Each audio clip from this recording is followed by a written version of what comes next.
একদিকে তদন্ত যেমন চলছে, আরেকদিকে চলছে প্রতিবাদ। স্বাস্থ্য ভবন সাফাই অভিযানের ডাক দিয়ে ধর্ণা চালাচ্ছেন জুনিয়র ডাক্তাররা। এবার রাজ্য মেডিকেল কাউন্সিল সাফাই অভিযানে নামলেন সিনিয়র চিকিৎসকরা। দিনে দুবার ব্যবহার করো স্টপেজ ক্রিম আর নিজেকে রাখো evergreen Keya Seth aromatherapy stop age cream আর খুঁজে পাও নতুন আমিকে।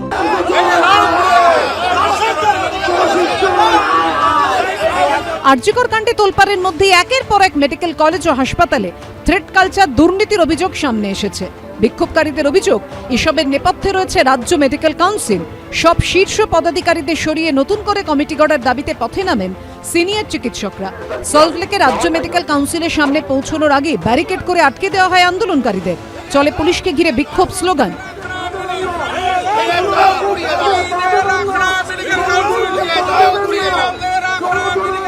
শেষমেশ সিনিয়র চিকিৎসকদের 9 জন প্রতিনিধিকে ভেতরে যেতে দেওয়া হয়।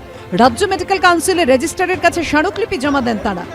সন্দীপ ঘোষের যে ক্যান্সেলেশন ফোকাস, এটা কোনোটাই মেডিকেল কাউন্সিলের নিয়ম মেনে মিটিং করে হয়নি। এমনকি প্রেসিডেন্ট একটা ভার্বাল অর্ডার দিয়েছে, তাতে ওনারা অ্যাক্ট করেছেন পুরোপুরি বেআইনি ভাবে কাউন্সিলিং চালাচ্ছে। ওয়েস্ট বেঙ্গল মেডিকেল কাউন্সিল আজকে পশ্চিমবাংলার স্বাস্থ্যক্ষেত্রে যাবতীয় যা কিছু দুষ্কৃতি কর্ম হচ্ছে তার আতুর ঘর। এখানে নির্বাচিত নামে যারা সব আসন দখল করে বসে আছেন টপ টু বটম, তারা কোনো না কোনো ভাবে ইতিমধ্যে নানা রকম তদন্তকারী এজেন্সির আওতায় তাদের হাতের কাছে নিচে চলে গেছেন। কেউ জেলের তলায় চলে গেছেন। আগামী কাল পরশু দেখবেন আরো কেউ হয়তো জেলে যাবেন। আমরা এখনো বিশ্বাস করি পশ্চিমবাংলার স্বাস্থ্যক্ষেত্রের যাবতীয় দুর্নীতির উৎসস্থল হচ্ছে এই ওয়েস্ট বেঙ্গল মেডিকেল কাউন্সিল। এর মধ্যেই চাপের মুখে পড়ে সিবিআই হেফাজতে থাকা সন্দীপ ঘোষের রেজিস্ট্রেশন বাতিল করল রাজ্য মেডিকেল কাউন্সিল। সন্দীপ ঘোষের রেজিস্ট্রেশন বাতিল হওয়ার পথে এবার এই জিনিসটা অবশ্যই আমরা পজিটিভ ভাবে নিচ্ছি। এতদিন তিনি কলেজে প্রায় 2021 সাল থেকে দুর্নীতি করে আসছেন, তো তার এটা হওয়াই উচিত ছিল।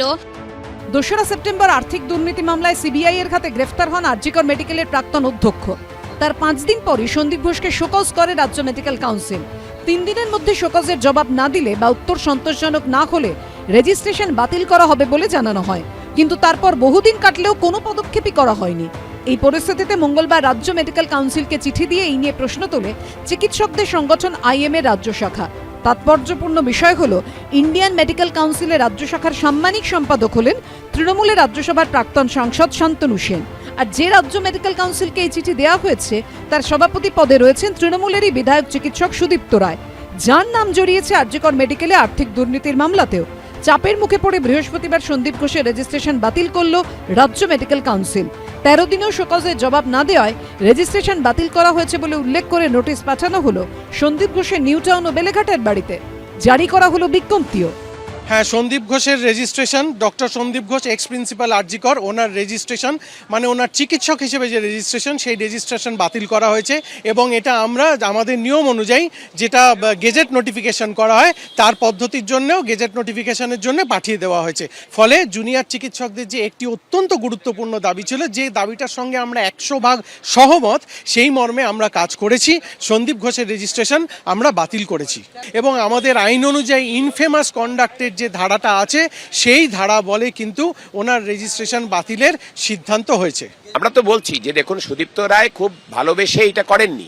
তিনি তার সদিচ্ছা দেখিয়ে সন্দীপ ঘোষের রেজিস্ট্রেশন খেয়ে নেওয়ার ব্যাপারটা করেননি। আমরা জয়েন্ট প্ল্যাটফর্ম অফ ডক্টরস থেকে ন্যাশনাল মেডিকেল কমিশনে দিল্লির অফিসে গিয়ে চিঠি দিয়ে এসেছি এবং হচ্ছে যে তার ভিত্তিতে ন্যাশনাল মেডিকেল কমিশন জানতে চায় ওয়েস্ট বেঙ্গল মেডিকেল কাউন্সিলের কাছে যে এখনো কেন সন্দীপ ঘোষের রেজিস্ট্রেশন রিমুভ করা হয়নি। তার ভিত্তিতে বাধ্য হয়েছেন ওনারা আজকে রেজিস্ট্রেশনটা বাতিল করতে। আমরা বলছি যে যেই সন্দীপ ঘোষ যাবতীয় তার দুর্নীতি আরজিকর মেডিকেল কলেজে করেছেন এই সুদীপ্ত রায়দের মদতে। কথায় বলে চিকিৎসক ভগবানের সমান। এবার সেই চিকিৎসকেরই নাম জড়ালো দুর্নীতির ধর্ষণ খুনের মামলায়। খোয়াতে হলো ডাক্তার তকমাও। সন্দীপ সরকার ও ব্রতদীপ ভট্টাচার্য রিপোর্ট, এবিপি আনন্দ।